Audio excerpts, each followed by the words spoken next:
The urban land and its availability is a burning question which requires complex approaches to resolve it. Hence, it had been prioritized by government with increased development budget, Alwendo says.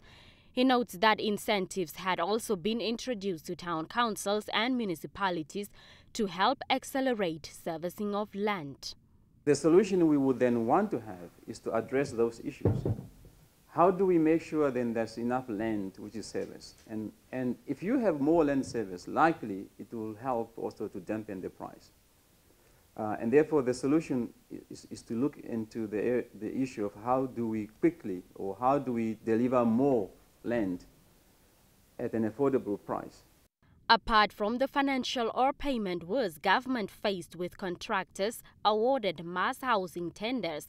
Questions also arose whether the town councils and municipalities had acquired enough land for the project. Responding to questions on whether this may have been one of the reasons which led to the program suspension, Alwendo had this to say. Now, that will not necessarily mean then we're going to stop mass housing, because mass housing also just going to have to use the same land which is serviced.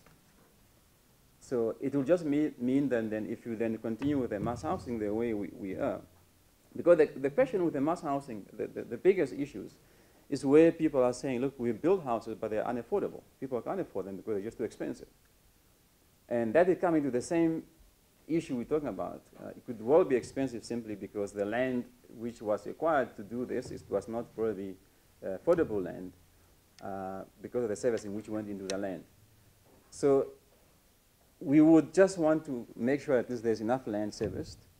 The National Planning Commission Director General also expressed concern regarding high property and rental prices in urban areas, saying it is directly linked with increase in urban population as a result of rural-urban migration.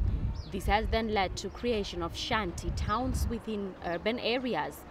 It is one of the reasons that the approaches to urban land had to be taken back to the drawing board, involving all stakeholders, he said. Blanche Correses, NBC News, Windhoek.